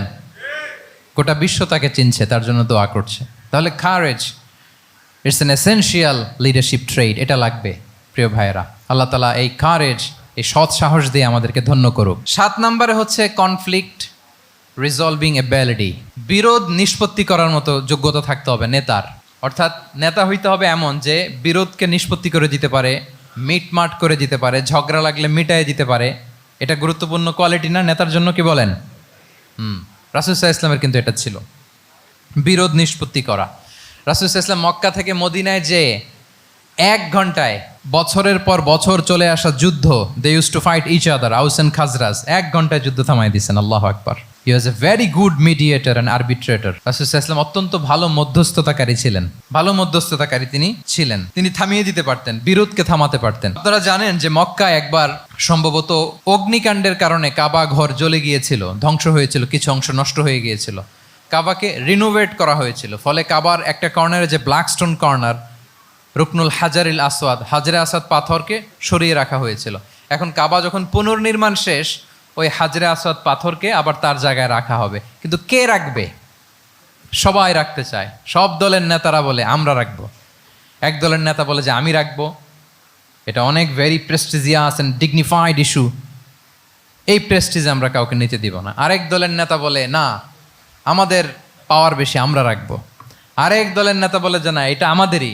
আরেকজন বলে রক্তের গঙ্গা বইয়ে দিব মক্কায়, কিন্তু এই সম্মান হাতছাড়া হতে দেব না। এখন জাতীয় 4 নেতা গেছে চারদিকে, সমাধান তো নাই। পাথর কয়টা? পাথর তো মাত্র একটা। ইন দ্য মিন টাইম রাসূল সাল্লাল্লাহু আলাইহি ওয়াসাল্লাম আসলেন। রাসূল সাল্লাল্লাহু আলাইহি ওয়াসাল্লামকে দেখেই সবাই হ্যাপি। সবাই বলে যা আমিনুন রদিনা বি, এই তো আলামিন আসছে, ওই ফয়সালা করবে। আল্লাহ রাসূল সাল্লাল্লাহু আলাইহি ওয়াসাল্লাম বললেন কি হয়েছে? এই ঘটনা। জাতীয় চাঁদ নেতা বলে এই পাথর নিয়ে তারা নিজেরা রাখবে, কাউকে দিবেন। রাসূল সাল্লাল্লাহু আলাইহি ওয়াসাল্লাম বললেন ঠিক আছে, একটা চাদর নিয়ে আসো। চাদর নিয়ে আসা হলো। এবার জাতীয় চাঁদ নেতা চাদরের 4 কর্নার ধরে দাঁড়ালো। রাসূল সাল্লাল্লাহু আলাইহি ওয়াসাল্লাম নিজ হাতে হাজরে আসওয়াদ তুলে চাদরের মাঝখানে রাখলেন। এবার চাঁদ নেতাকে বললেন আসো তোমরা আমার সাথে। তারা আগাতে লাগলো। কাবা ঘরের সামনে যখন আসলো, রাসূল সাল্লাল্লাহু আলাইহি ওয়াসাল্লাম নিজ হাতে ওনার বরকতময় হাতে আবার হাজরে আসওয়াদ ধরে ঠিক জায়গায় মতো রেখে দিলেন। এতক্ষণ কিন্তু চাঁদ নেতা কি বলছে? কাউরে ধরতে দিব না, কাউকে। কিন্তু এখন চাদরের কোনা ধরেই happy. This is called conflict resolving ability. একজন নেতার এরকম কনফ্লিক্ট, সমাজে যখন এই ধরনের বিরোধ তৈরি হয়, ঝামেলা তৈরি হয়, মারামারির মতো পরিস্থিতি তৈরি হয়, সংঘাতের মতো একটা সিচুয়েশন হয়, নেতা এটাকে রিজলভ করার ক্যাপাসিটি এবিলিটি তার থাকতে হবে। আল্লাহ রাসূল সাল্লাল্লাহু আলাইহি ওয়াসাল্লামকে আল্লাহ তাআলা এটা দিয়েছিলেন। আল্লাহু আকবার। শুধু বড় বড় জিনিস না, ছোট ছোট জিনিসও করতে হয়। লেটস সে নিজ দলের নেতাকর্মীদের মধ্যে মারামারি, নিজ দেশের ভেতরে মারামারি, দেশের সাথে প্রতিবেশী দেশের বিরোধ, রিজিওনাল সুপার পাওয়ার হলে আশেপাশের অনেকগুলো দেশের মধ্যে বিরোধ, আপনাকে নেতা হয়ে এগুলো মিটমাট করে দিতে হবে। সুপার পাওয়ার যদি হয়ে যান, গোটা বিশ্বের যেইখানে ঝামেলা লাগে, দেখেন না বড় বড় মোড়লরা কি করে? ওই কাতারে বসে বসে ওই আফগানিস্তান, তারপর ওই ইসরায়েল, কাতার মিলাই দিচ্ছে। দেখেন না এগুলো নিউজে আপনারা? This is called conflict resolving ability. কনফ্লিক্টকে রিজলভ করতে জানতে হয়। রাসূল সাল্লাল্লাহু আলাইহি ওয়াসাল্লাম এরকম রাষ্ট্রীয় পর্যায়ে, বড় বড় সামাজিক পর্যায়ে, এমনকি ফ্যামিলি অ্যাফেয়ার্সের মধ্যে যত বিরোধ লাগতো রাসূল সাল্লাল্লাহু আলাইহি ওয়াসাল্লাম মিলাই দিতেন। আল্লাহু আকবার। ফ্যামিলি কাউন্সিলিং, এর জন্য প্রত্যেক ইমাম খতিবদের এই কাউন্সিলিংয়ের উপর ট্রেনিং নেওয়া দরকার। আমাদের পরিবারগুলো ভেঙে যাচ্ছে, পরিবারগুলো কি হচ্ছে? ভেঙে যাচ্ছে। আমি পশ্চিমা দেশে আমাদের অনেক স্কলারদের দেখেছি যারা ইমাম এবং খতিব, তাদের আলাদা করে উইকলি 7 ঘন্টা 8 ঘন্টা 10 ঘন্টা এরকম রাখতে হয় ফ্যামিলি কাউন্সিলিংয়ের জন্য। যাদের মধ্যে বিরোধ, হাজব্যান্ড ওয়াইফের ঝামেলা চলতেছে, উনি কাউন্সিলিং করে। এটা খুব জরুরি। আল্লাহ রাসূল সাল্লাল্লাহু আলাইহি ওয়াসাল্লাম এটা করতেন, সাহাবাদের মধ্যে করতেন, ইভেন নিজের স্ত্রীদের মধ্যেও করতেন। সহিহ বুখারীতে এসেছে ওনার স্ত্রীদের মধ্যে 2টা গ্রুপ ছিল। পজিটিভলি নেন, 2টা গ্রুপ, আবার এটা ওই গ্রুপ মনে করেন না। অর্থাৎ মানবিক কারণে সামান্য যে জেলাসি থাকে এক স্ত্রীর সাথে আরেক স্ত্রীর, এটা তো খুব স্বাভাবিক। ওই ওনাদের মধ্যে একসাথে তো অ্যাট এ টাইমে খুব সম্ভবত 9 জন স্ত্রী বেঁচে ছিলেন। হাফসা রাদিয়াল্লাহু তাআলা আনহাকে কেন্দ্র করে একটা গ্রুপ, আয়েশা রাদিয়াল্লাহু তাআলা আনহাকে কেন্দ্র করে একটা গ্রুপ। তাদের মধ্যে অনেক কথাবার্তা, কিছু মানবিক কারণে যেগুলো হয়, এটা কিন্তু ছিল। রাসূল সাল্লাল্লাহু আলাইহি ওয়াসাল্লাম প্রায় ওনাদেরকে নিয়ে বসে এগুলো রিজলভ করে দিতেন। ওনার নিজের কন্যা ফাতেমা রাদিয়াল্লাহু তাআলা আনহার সাথে আলী রাদিয়াল্লাহু তাআলা আনহার যদি মনোমালিন্যের ঘটনা ঘটতো, এগুলো উনি রিজলভ করে দিতেন। এবং খুব কাছাকাছি ছিল কিন্তু ঘর। যারা মদিনায় মাআরিদুস সিরান নাবাবিয়া ওগুলোতে গিয়েছেন, দেখবেন যে রাসূল সাল্লাল্লাহু আলাইহি ওয়াসাল্লামের ঘরের পাশেই অন্যান্য স্ত্রীদের ঘরগুলো একটার পর একটা, পাশেই ফাতেমা রাদিয়াল্লাহু তাআলা আনহার ঘর। একবার তিনি দুপুরবেলা ফাতেমা রাদিয়াল্লাহু তাআলা আনহার ঘরে গেলেন, যে দেখেন যে ঘরে আলী রাদিয়াল্লাহু তাআলা আনহু নেই। তো জিজ্ঞেস করলেন যে আইনা ইবনু আম্মি, কোথায় আলী কোথায়? তো বললেন যে কানা বাইনি ওয়া বাইনাহু শাই, আমাদের মধ্যে একটু ঝগড়াঝাটি হয়েছে আর কি, মনোমালিন্য হয়েছে। ফাগাদাবানি, উনি একটু রেগে গেছেন আমার উপর। ফাখারাজা ফালাম ইয়াকিল ইনদি, প্রত্যেকদিন খাওয়ার পরে তো এখানেই কাইলুলা করে, আজকার ঘরে কাইলুলা করে নাই, কই যেন চলে গেছে। তো কোথায় গেল? রাসূল সাল্লাল্লাহু আলাইহি ওয়াসাল্লাম লোক পাঠালো, খুঁজে দেখো আলী কোথায়। আলী রাদিয়াল্লাহু তাআলা আনহু উনি মনের কষ্ট নিয়ে মসজিদে নববীর মধ্যে শুয়ে আছেন। তো রাসূল সাল্লাল্লাহু আলাইহি ওয়াসাল্লাম খুঁজতে খুঁজতে মসজিদে নববীর ভেতরে গেলেন, দেখলেন যে উনি যে শুয়ে আছে, ওনার গায়ের জামাটা একপাশে পড়ে আছে আর বালুর মধ্যে ওনার শরীর পড়ে আছে। তো উনি ডাকলেন কুম ইয়া আবা তুরাব, কুম ইয়া আবা তুরাব, হে বালির বাবা আলী, বালির বাবা আলী ওঠো ওঠো। মজা করে বললেন যে ইয়া আবা তুরাব, যেহেতু বালি লেগে আছে গায়ে, বালির বাবা আলী ওঠো। ওখান থেকে ধরে এনে ফাতেমা রাদিয়াল্লাহু তাআলা আনহার কাছে নিয়ে আসে, দুইজনকে পাশে বসিয়ে এই যে আবার মিটমাট। এটা ছিল রাসূল সাল্লাল্লাহু আলাইহি ওয়াসাল্লামের ডেইলি বেসিসে একটা অ্যাক্টিভিটি। কনফ্লিক্ট তিনি রিজলভ করে দিতেন। সহিহ বুখারীতে একটা অধ্যায় আছে, কিতাবুস সুলহি ফিল বুখারীতে আছে কিতাবুস সুলহ, এটার নাম, অধ্যায়টার নাম হচ্ছে কিতাবুস সুলহ, মানে মীমাংসা করে দেওয়ার অধ্যায়। একটা পরিচ্ছেদ আছে, পরিচ্ছেদের নাম হচ্ছে বাবু কওলিল ইমামি লি আসহাবিহি ইযহাবু বিনা নুসলিহ বাইনাহুম। রাসূল সাল্লাল্লাহু আলাইহি ওয়াসাল্লাম প্রায় বলতেন যে আমাকে নিয়ে যাও, আমি মিলাই দিব। ঝগড়া ঝাঁটি মারামারির কথা শুনলে রাসূল সাল্লাল্লাহু আলাইহি ওয়াসাল্লামের বিখ্যাত ডায়লগ এটা। উনি বলতেন আরে ঝগড়া, ইযহাবু বিনা, আমি আসছি না, আমারে নিয়ে যাও, আমি মিলাই দিব। আমাকে নিয়ে যাও, আমি সংশোধন করে দিব। আল্লাহু আকবার। তাহলে কনফ্লিক্ট রিজলভিং এবিলিটি এটা একজন নেতার থাকা চাই। 8 নম্বরে হচ্ছে visionary. A leader should be futuristic, সময়ের আগে চলতে পারা, এটা নেতার কাজ। He should see beyond the boundary, out of the box. তাকে আউট অফ দ্য বক্স চিন্তা করতে হবে। কর্মীরা যদ্দূর দেখে এয়ারপোর্ট থেকে নেতা দেখা শুরু করবে, তখন সেই হয়ে উঠবে নেতা। এটাকে বলে ভিশনারি। এই ট্রেডটা একটা লিডারশিপ ট্রেড, খুব গুরুত্বপূর্ণ লিডারশিপ ট্রেড। মানে ফারসাইটেডনেস থাকা, দূরদর্শিতা থাকা, ফিউচারিস্টিক অ্যাটিটিউডের হওয়া, সময়ের আগে চলতে পারা, মানে আগ থেকে আন্দাজ করতে পারা। রাসূল সাল্লাল্লাহু আলাইহি ওয়াসাল্লামের মধ্যে এটা ছিল। কেমন ছিল? ওনার দুই একটা উক্তি আমি কয়েকটা হাদিস শেয়ার করি। তিনি বলতেন, ইন্নাল্লাহা জাওয়ালি আল আরদা ফারাআইতু মাশআরিকাহা ওয়া মাগারিবাহা ওয়া ইন্না মুলকা উম্মতি সায়াবলুগু মুলকুহা মা জুবিয়ালি মিনহা। আল্লাহ তাআলা এই পৃথিবীটাকে ফোল্ড করে ছোট রেপ্লিকা বানিয়ে আমার সামনে তুলে ধরেছেন। ফারাআইতু মাশারিকাহা ওয়া মাগারিবাহা, আমি পৃথিবীর প্রাচ্য পাশ্চাত্য সবটুকুন দেখেছি। আর আমি যদ্দূর দেখেছি ঠিক তদ্দূর জায়গায় আল্লাহ তাআলা লা ইলাহার বাণী পৌঁছে দিবে। পৃথিবীতে এমন কোনো জায়গা আছে যেখানে লা ইলাহার ধ্বনি উচ্চারিত হয় না? এমন কোনো জায়গা নেই। তার মানে ফিউচারিস্টিক। সে 1400 বছর আগের কথা, যে পৃথিবীর আনাচে কানাচে কোথাও বাকি থাকবে না, সব জায়গায় ইসলাম পৌঁছে যাবে। অন্য জায়গায় বললেন, লায়াবলাগান্না হাযাল আমরু মা বালাগাল লাইলু ওয়ান নাহার ওয়ালা ইয়াতরুকুল্লাহু বাইতা মাদার ওয়ালা ওয়াবার ইল্লা আদখালাহুল্লাহু হাযাদ দ্বীন। এই ইসলাম যেখানে দিন হয়, রাত হয়, পৃথিবীর যেখানে দিন রাত্রি সংঘটিত হয়, সব জায়গায় পৌঁছবে।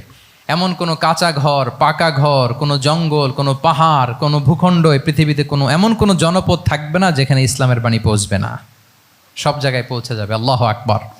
তাহলে এটা হচ্ছে ফিউচারিস্টিক অ্যাটিটিউডের ব্যক্তিত্ব হওয়ার কারণে তিনি এমনটি বলেছেন। আগাম বুঝে ফেলতেন। আপনারা হুদাইবিয়ার সন্ধির কথা জানেন না? হুদাইবিয়ার ট্রিটির কথা শুনেছেন না? 1400 সাহাবা গিয়েছিলেন ওমরা করতে, ওরা ওমরা করতে দিবে না, সন্ধি করো। তো কি সন্ধি? বলে যে রসুলুল্লাহ লেখা যাবে না, মোহাম্মদ রসুল্লাহ, নো রসুল্লাহ, রসুল্লাহ কাটো। সাহাবিরা বলে আমরা কাটতে পারবো না। রাসূল ইসলাম বললেন না না, কেটে ফেলো। কাটা হলো। এই বছর ওমরা করতে পারবো না, সাহাবারা বলে আমরা মানি না। রাসূল ইসলাম বললেন এটাও মেনে নাও। আগামী বছর আসবা ওমরা করতে, থাকতে পারবা মাত্র 3 দিন। কয়দিন? সাহাবিরা বলে অসম্ভব, এটা আমাদের ভূখণ্ড, আমরা যতদিন মনে চায় থাকবো। রাসূল ইসলাম বললেন না না, বাদশেদ না, মেনে নাও। মক্কা থেকে কোনো লোক মদিনায় গেলে আমাদেরকে মক্কায় ফেরত দিতে হবে, কিন্তু মদিনা থেকে কেউ মক্কায় আসলে আমরা ফেরত দেব না। দেখছেন ক্লজগুলো? দেখছেন একটার পর একটা সবগুলো কাফিরদের পক্ষে যায়। কোনো সাহাবা রাজি হচ্ছেন না, কিন্তু আল্লাহ রাসূল সাল্লাল্লাহু আলাইহি ওয়াসাল্লাম কি বলেন? মেনে নাও, রাজি। কারণ সাহাবারা তো অতটুক দেখতে পারতেছে না। বলেন 3 তালা উপর থেকে, 3 তালা ভবন থেকে একজন মানুষ যদ্দূর দেখে, 30 তালা ভবনের উপর থেকে কি ওইরকমই দেখে? পানোরামিক ভিউ দেখে, সে অনেক বড় করে দেখে। আর 3 তালার উপর থেকেই সামান্য কিছু দেখে। রাসূল সাল্লাল্লাহু আলাইহি ওয়াসাল্লাম অনেক দূর দেখতে পাচ্ছিলেন। তিনি চিন্তা করলেন, কিছু বছর যদি আমাদের মধ্যে দাঙ্গা হাঙ্গামা যুদ্ধ বন্ধ থাকে, আমরা গ্লোবালি ইসলামকে ছড়াই দিতে পারবো। শান্তভাবে মদিনাতে একটা স্ট্রং ইসলামিক কমিউনিটি আমরা তৈরি করতে পারবো। আল্লাহু আকবার। এবং তিনি দেখতে পাচ্ছিলেন, ইন্না ফাতাহনা লাকা ফাতহাম মুবিনা। এই হুদাইবিয়ার এই চুক্তি, যেটা আদতে অ্যাপারেন্টলি মনে হচ্ছে সব আমাদের বিপক্ষে যায়, আসলে এইটাই আমাদেরকে ভূমি ধস জয় এনে দিবে। আল্লাহু আকবার। এবং সেটাই হয়েছে। 9 নাম্বার হচ্ছে রেজিলিয়েন্স। এটা একটা চমৎকার লিডারশিপ ট্রেট। রেজিলিয়েন্স মানে সংকট কাটিয়ে ঘুরে দাঁড়াবার সামর্থ্য, মানে যাকে কেউ থামাতে পারে না। আনস্টপেবল, আনস্টপেবল, কোনো কিছু তাকে থামাতে পারে না। লেগে থাকার মানসিকতা, টিকে থাকার মানসিকতা, সহজে হার না মানা, আবার ঘুরে দাঁড়ানো, এটার বলে রেজিলিয়েন্স। এই ক্যাপাসিটি, এই কোয়ালিটি রাসূল সাল্লাল্লাহু আলাইহি ওয়াসাল্লামের মধ্যে ছিল। হি ওয়াজ আনস্টপেবল, হ্যাভিং আনবিলিভেবল সাবর। কোনো কিছু রাসূল সাল্লাল্লাহু আলাইহি ওয়াসাল্লামকে থামাতে পারে নাই। পেরেছে? বলেন, পেরেছে কেউ থামাতে? ছোটবেলা থেকে স্ট্রাগল করে, একটার পর একটা স্ট্রাগল ফেস করে বড় হয়েছেন। জন্মের আগেই তো ওনার পিতাকে আল্লাহ তাআলা উঠিয়ে নিলেন। তার মানে বাবাকে নিজ চোখে এই দুনিয়াতে আমাদের প্রিয় নবীজি দেখে যান নাই। আল্লাহ রাসূল সাল্লাল্লাহু আলাইহি ওয়াসাল্লাম ওনার বাবাকে, পিতাকে দেখছেন? দেখেন নাই। ওনাদের আমেনা এবং আব্দুল্লাহ, ওনাদের সংসার ছিল মাত্র সপ্তাহখানেক, 1 সপ্তাহের সংসার। এই সপ্তাহখানেকের সংসারেই আল্লাহ তাআলা রাসূল সাল্লাল্লাহু আলাইহি ওয়াসাল্লামকে ওনার মায়ের পেটে পাঠিয়েছেন। আব্দুল্লাহ চলে গেলেন ব্যবসায়, ফিরে আসার পথে ওখানেই মারা গেলেন, ইয়াসরিবে। তার মানে জন্মের আগেই বাবাকে হারালেন, ইয়াতিম হয়ে দুনিয়াতে আসলেন। এরপরে মাকে হারালেন, এরপরে দাদাকে হারালেন, এরপরে চাচাকে হারালেন। Physically, mentally torture, emotionally traumatise করার যত ধরন আছে কাফিররা করেছে। কোনো কিছু রাসূল সাল্লাল্লাহু আলাইহি ওয়াসাল্লামকে থামাতে পেরেছে? ওনার লাইফ থ্রেট ছিল। হিজরতের রাতে তো আল্লাহ তাআলা বললেন আজই যেতে হবে, না হলে হত্যার ষড়যন্ত্র হচ্ছে। ব্ল্যাক ম্যাজিক করা হয়েছে। রাসূল সাল্লাল্লাহু আলাইহি ওয়াসাল্লাম খাসির মাংস, খাসির যে বাজুর মাংস, এটা পছন্দ করতেন। খাইবারে এক ইহুদি নারী এই খাসির মাংসের মধ্যে বিষ মিশিয়ে, পয়জন দিয়ে রাসূল সাল্লাল্লাহু আলাইহি ওয়াসাল্লামকে খাইয়েছিল হত্যার জন্য, একটার পর একটা। বলেন, রাসূল সাল্লাল্লাহু আলাইহি ওয়াসাল্লামের মিশন থেকে এক চুল পরিমাণ ওনাকে পেছনে নেওয়া গিয়েছে? He was unstoppable. This is called resilience. একজন নেতার মধ্যে এই রেজিলিয়েন্ট মানসিকতা থাকতে হবে যে আমাকে কেউ থামাইতে পারবে না, আমরা আমাদের মঞ্জিলে মকসুদে যাবই, এই মেন্টালিটির হইতে হবে। এটা হচ্ছে একটা লিডারশিপ ট্রেট, রেজিলিয়েন্ট। 10 নম্বরে হচ্ছে স্ট্র্যাটেজিক লিডারশিপ। নেতার কৌশলী হতে হয়। তার যেই লক্ষ্য, মিশন, ভিশন, এটা সে সুকৌশলে আদায় করে নিবে। শুধু স্ট্র্যাটেজি নিয়ে, রাসূল সাল্লাল্লাহু আলাইহি ওয়াসাল্লামের স্ট্র্যাটেজি নিয়ে সুদীর্ঘ আলোচনা হতে পারে। আমি 2-1টা স্ট্র্যাটেজির কথা বলি, 2-1টা ওয়ার স্ট্র্যাটেজি। যুদ্ধের ময়দানে উনি কি স্ট্র্যাটেজি অবলম্বন করতেন দেখেন। উনি যুদ্ধের ডিস্ট্রাকশনকে, ক্যাজুয়ালিটি মিনিমাইজ করবার জন্য ওনার নির্দেশনা থাকতো, খবরদার কোনো নারীর গায়ে হাত তুলো না যুদ্ধের ময়দানে, শিশুর গায়ে হাত তুলো না, কোনো পাদ্রীর গায়ে হাত তুলো না, উপাসনারত যে সন্ন্যাসীরা আছে তাদের গায়ে হাত তুলো না, ওই এলাকার গবাদি পশুগুলোকে মেরো না, গাছপালা ধ্বংস করো না, যারা তোমাদের বিরুদ্ধে তলোয়ার ধরেনি তাদেরকে অ্যাটাক করো না। আল্লাহু আকবার, হোয়াট এ স্ট্র্যাটেজি! এবং যুদ্ধ চলাকালীন সময়ে সব সৈনিককে উনি এক জায়গায় মোতায়েন করতেন না, 5 ভাগে ভাগ করে নিতেন। ডান পাশে মাইমানা, বাম পাশে মাইসারা, সামনে হচ্ছে মুকাদ্দিমাতুল জাইশ, মাঝখানে কালব, পেছনে খালফ। এইভাবে 5টা ব্যাটালিয়নে ভাগ করে তারপরে তিনি যুদ্ধ পরিচালনা করতেন। What a war strategy! বদরের যুদ্ধে যখন পৌঁছলেন মদিনা থেকে 130 কিলোমিটার দূরে, দূরে আফসা দেখা যায়, মরিচিকার মধ্যে দেখা যায় ওই যে মুশরিকরা ওখানে আসছে, কিন্তু তারা কতজন এটা তো বোঝা যায় না। তো কিছু ছেলে এই মরুভূমিতে থাকে, ওদেরকে পানি সরবরাহ করে। এদেরকে রাসূল সাল্লাল্লাহু আলাইহি ওয়াসাল্লাম জিজ্ঞেস করলেন যে কুরাইশরা যে আসছে তারা সংখ্যায় কত? এটা না জানলে তো উনি ওনার ওয়ার স্ট্র্যাটেজি ঠিক করতে পারবেন না, যুদ্ধের কৌশল। তো এরা বলে নাহনু লা নাদরি, আমরা জানি না কত। এখন এটা কিভাবে তিনি বের করবেন? সংখ্যায় তারা কত এটা তো আমাকে ফাইন্ড আউট করতে হবে। রাসূল সাল্লাল্লাহু আলাইহি ওয়াসাল্লাম বলেন যে ওরা কি খায়? বলে যে প্রতিদিন ওট জবাই করে খায়। তো রাসূল সাল্লাল্লাহু আলাইহি ওয়াসাল্লাম বলেন যে প্রতিদিন কয়টা ওট লাগে? বলে যে ইয়াউমান তিসআন ওই ইয়াউমান আশরান। 2 দিন হয়েছে আসছে, তো প্রথম দিন দেখলাম 9টা জবাই করছে, আজকে দেখছি 10টা জবাই করছে। রাসূল সাল্লাল্লাহু আলাইহি ওয়াসাল্লাম বললেন ইদান আল কওমু মা বাইনা আত-তিসআমিয়া ওয়াল আলফ, তাহলে ওরা 900 থেকে 1000-এর মধ্যে। সুবহানাল্লাহ। এবার বলেন বদরের যুদ্ধে কুরাইশদের সংখ্যা ছিল কত? আল্লাহু আকবার, হোয়াট এ ওয়ার স্ট্র্যাটেজি! নমুনা দেখে বুঝে ফেলছেন কতজন তারা। এইভাবে রাসূল সাল্লাল্লাহু আলাইহি ওয়াসাল্লাম ওনার স্ট্র্যাটেজি নির্ধারণ করতেন। লোকেশন শেয়ার করতেন না। সুবহানাল্লাহ। কোথায় যাবেন বলতেন না, চলো চলো বলে ছুটতেছেন। কোথায় যাবেন উনি জানেন। অ্যাটাক করবেন এই দিকে, ডান দিকে। অ্যাটাক করবেন কোন দিকে? কিন্তু মদিনা থেকে বের হতেন বাম দিক দিয়ে। অ্যাটাক করবেন উত্তরে, মদিনা থেকে বের হতেন কোন দিক দিয়ে? দক্ষিণ দিক দিয়ে। যে রাতে হিজরত করবেন মদিনা উত্তর দিকে, উনি দক্ষিণ দিকে চলে গেছেন গারে সাউরে 3 দিন থেকে আগে, ওরা যাতে বুঝতে না পারে। সুবহানাল্লাহ। এটা ছিল রাসূল সাল্লাল্লাহু আলাইহি ওয়াসাল্লামের ওয়ার স্ট্র্যাটেজি। এবং সবাই যেই পথে মক্কা থেকে মদিনা যায় উনি কিন্তু ওই পথে যাননি। ক্যারাভেনগুলো, কাফেলাগুলো যেই পথে মক্কা থেকে মদিনা ইউজুয়াল রুট যেটা, যাননি। সাওয়াহেলি পথে, সাগরের পাশ দিয়ে স্পেশাল একজন গাইড ভাড়া করে তিনি গিয়েছেন। আল্লাহু আকবার। This is called strategy. তাহলে স্ট্র্যাটেজিক লিডারশিপ লাগবে। একজন নেতার স্ট্র্যাটেজিক প্ল্যানিং ঠিক করা লাগবে। এটা তাকে সামনের দিকে আগাতে অনেক সহায়তা করবে। 11 নম্বর, প্র্যাকটিক্যাল উইজডম, অর্থাৎ প্রজ্ঞা থাকতে হবে। একজন নেতা যে ডিসিশনগুলো সে মেক করবে এটা প্রজ্ঞায় সুসজ্জিত হইতে হবে। আল্লাহ রাসূল সাল্লাল্লাহু আলাইহি ওয়াসাল্লামের যতগুলো সিদ্ধান্ত ছিল, কাজ ছিল, কোনোটাই প্রজ্ঞা থেকে খালি ছিল না, সবগুলো ছিল প্রজ্ঞায় সমৃদ্ধ। ভুরি ভুরি উদাহরণ হাজির করা যেতে পারে। আমি 2টা উদাহরণ দিই। মাক্কি জীবনের একটা উদাহরণ দিই। রাসূল সাল্লাল্লাহু আলাইহি ওয়াসাল্লাম মক্কাতে নবুয়তের 5ম বছরে যখন নও-মুসলিম সাহাবাদের উপর অত্যাচারের মাত্রা মারাত্মক বেড়ে গেল, রাসূল সাল্লাল্লাহু আলাইহি ওয়াসাল্লাম সাহাবাদেরকে হিজরতে পাঠালেন। বলেন তো কোথায় পাঠিয়েছিলেন? সবাই বলুন। আবিসিনিয়াতে, বর্তমান ইথিওপিয়া, ইরিত্রিয়া, ওই এরিয়াতে, আবিসিনিয়াতে তিনি পাঠালেন। বললেন যে দেয়ার ওয়াজ এ জাস্ট কিং আসহামা নেগাস। বললেন যে ওখানে আবিসিনিয়াতে যাও, ওখানে আসহামা নামে নাজ্জাশী একজন বাদশাহ আছে, খুব ভালো। তাদেরকে পাঠালেন নবুয়তের 5ম বছরে। যেতে লাগলো, এক এক সময় এক এক সাহাবী যায়, যে ওখানে বড় একটা বেস তৈরি হলো, মুসলিম কমিউনিটি তৈরি হলো। এরপর 13 বছর পরে মাক্কি জিন্দেগির 13 বছর শেষ করে নবুয়তের রাসূল ইসলাম কোথায় চলে গেলেন? মদিনায়। মদিনায় যে রাসূল ইসলাম একটা ইসলামী স্টেট তিনি প্রতিষ্ঠা করলেন। 1ম হিজরি যায়, 2য় হিজরি যায়, একটার পর একটা যুদ্ধ যায়, মুসলিম কমিউনিটি বাড়ে, কমপ্লিট ইসলামিক স্টেট হয়ে যায়। কিন্তু ওই আবিসিনিয়া থেকে ওই গ্রুপ আর ফিরে না। নবুয়তের 5ম বৎসরে যে গ্রুপকে রাসূল সাল্লাল্লাহু আলাইহি ওয়াসাল্লাম জাফর ইবনে আবু তালেবের নেতৃত্বে আবিসিনিয়ায় পাঠিয়েছিলেন, তারা মদিনায় কোন হিজরিতে আসছে জানেন? এইটা যদি কেউ উত্তর দিতে পারে তাহলে বুঝবো he is very genius in সিরাত। 9ম, 7ম, মাশাআল্লাহ। কয়জন বলছে? এটা জানতেন? কে কে হাত তোলেন? মাশাআল্লাহ, অনেক জিনিয়াস আছে তো এখানে। হ্যাঁ, লটস অফ জিনিয়াস, মাশাআল্লাহ মাশাআল্লাহ তাবারাকাল্লাহ। জি, সপ্তম হিজরিতে এসেছিলেন জাফর ইবনে আবি তালেবের নেতৃত্বে। এখানে হিকমা, রাসূল সাল্লাল্লাহু আলাইহি ওয়াসাল্লামের উইজডমের ব্যাপারটা হচ্ছে, রাসূল সাল্লাল্লাহু আলাইহি ওয়াসাল্লাম আছেন মদিনাতে, একের পর এক কোরআনের আয়াত নাজিল হচ্ছে, আহকামগুলো সাহাবারা প্র্যাকটিস করতেছে, মসজিদে নববী হলো, ইসলামিক স্টেট হলো, বদরের যুদ্ধ হলো, উহুদ হলো, খন্দক হয়ে গেল, সব হয়ে যায়, কিন্তু ওনারা ফিরেন না কেন? ওনারা ফিরলেন সেই সপ্তম হিজরিতে খায়বার বিজয়ের পরে। এবং যেদিন জাফর ইবনে আবি তালেব আবিসিনিয়া থেকে সবাইকে নিয়ে ফিরলেন, রাসূল ইসলাম এত খুশি হলেন, উনি বললেন, বি আইয়িহিমা আনা লা আদ্রি বি আইয়িহিমা আনা আফরাহ বি ফাতহি খাইবার আও বি কুদুমি জাফর। আজকে কোনটাতে আমি বেশি হ্যাপি আমি জানি না, আমার ভাই জাফরকে পেয়ে নাকি খাইবার বিজয়ের কারণ। আমি কনফিউশনে পড়ে গেছি যে এইটাতে বেশি খুশি হইলাম নাকি ওইটাতে।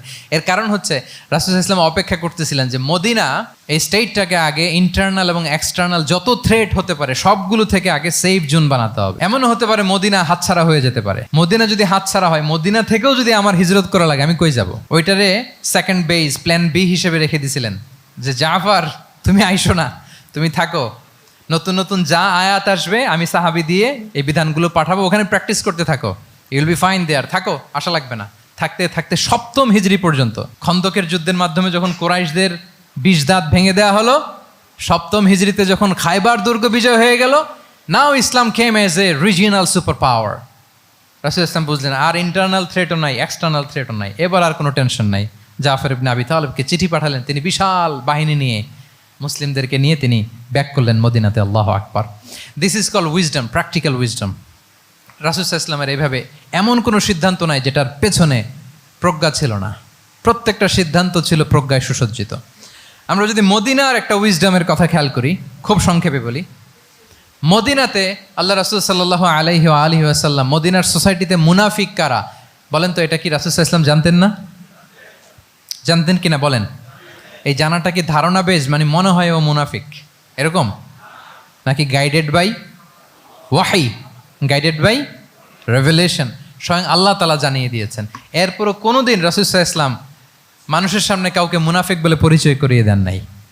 মদিনার সোসাইটিতে কেউ জানতো না, বুঝতে পারতো আচরণ মুনাফিকের মতো, কিন্তু রাসূল ইসলাম কখনো বলেন নাই যে ও মুনাফিক। কখনো বলছেন? বলেন নাই। চিন্তা করছেন? আমরা তো কথায় কথায় ফেসবুকে মন মতো না হইলে কি লিখি? বেসড অন অ্যাজাম্পশন, আমার মন মতো হয় নাই, ও মুনাফিক। কিন্তু ওহী দ্বারা সুনিশ্চিত হয়েও রাসূল সাল্লাল্লাহু আলাইহি ওয়াসাল্লাম কাউকে মুনাফিক বলে অ্যাড্রেস করেন নাই। আল্লাহু আকবার। কেন করেন নাই? মুসলিম সাহাবারা চটে যাবে, মুনাফিকদেরকে হত্যা করবে, তখন মুশরিকরা, কোরাইশরা, ইহুদিরা কি বলবে? যে মুহাম্মদের অনুসারীরা একে অন্যকে হত্যা করে। কারণ মুনাফিকরা তো অন্য সাহাবীদের মতো তারাও মসজিদে নববীতে এসে রাসূল সাল্লাল্লাহু আলাইহি ওয়াসাল্লামের পেছনে নামাজ পড়তো। অ্যাপারেন্টলি দেখতে তো তারাও মুমিন, দেখতে তারাও কি মুমিন। কখনো রাসূল সাল্লাল্লাহু আলাইহি ওয়াসাল্লাম বলেন না। তবে হুযায়ফা ইবনুল ইয়ামান রাদিয়াল্লাহু তাআলা আনহু নামে একজন সাহাবী, উনি মদিনার গোয়েন্দা বিভাগের প্রধান ছিলেন রাসূল সাল্লাল্লাহু আলাইহি ওয়াসাল্লামের।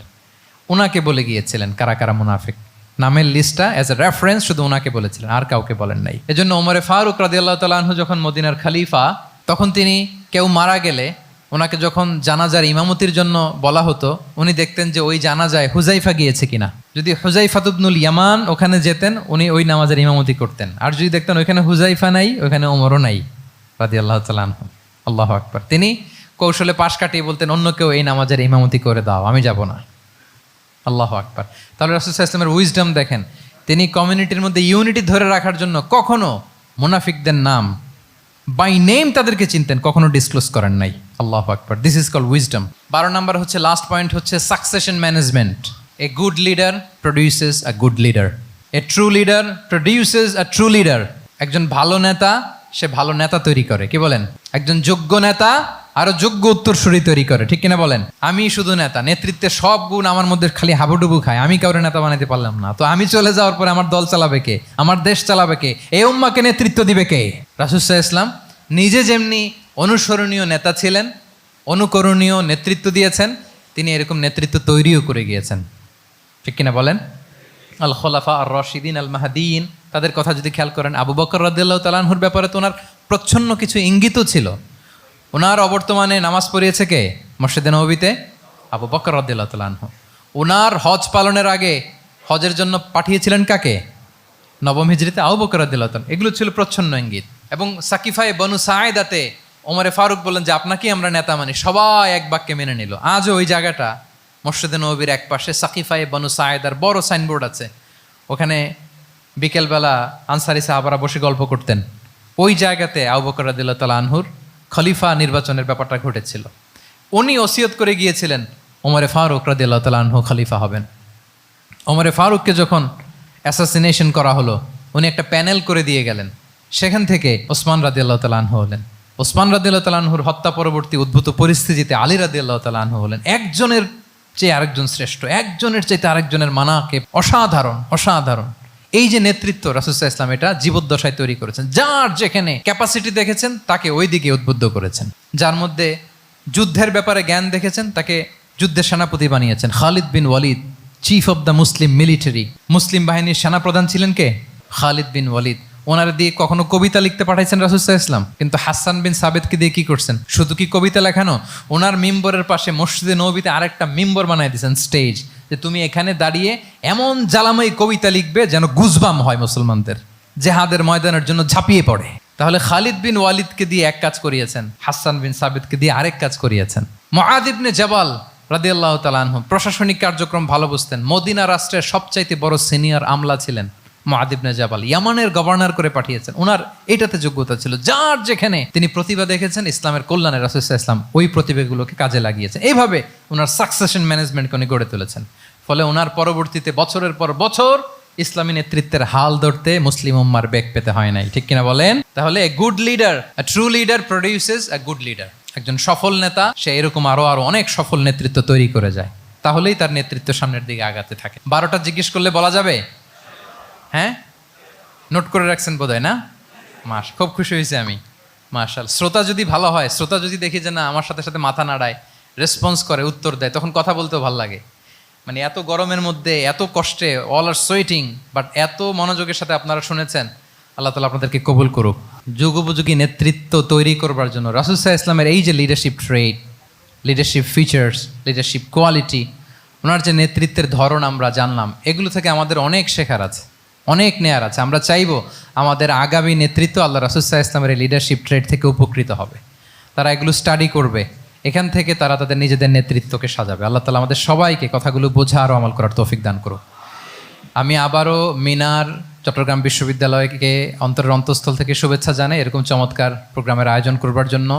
ইউনিভার্সিটি অথরিটিকে আমি শুভেচ্ছা জানাই এবং আমার মাথার তাজ সম্মানিত শিক্ষক মণ্ডলীকে শুভেচ্ছা জানাই এবং প্রিয় শিক্ষার্থী বন্ধুদেরকে আবারও প্রাণঢাল অভিনন্দন জানিয়ে রাসূল সাল্লাল্লাহু আলাইহি ওয়াসাল্লামের নেতৃত্বের উপর প্রফিটিক লিডারশিপ টপিকে এই আলোচনা আমি এখানেই শেষ করছি। হাদা মা ইনদি ওয়াল ইলমু ইনদাল্লাহি আলাইহি তাওয়াক্কালতু ওয়া ইলাইহি উনীব। ওয়াসসালামু আলাইকুম ওয়া রাহমাতুল্লাহি ওয়া বারাকাতুহু।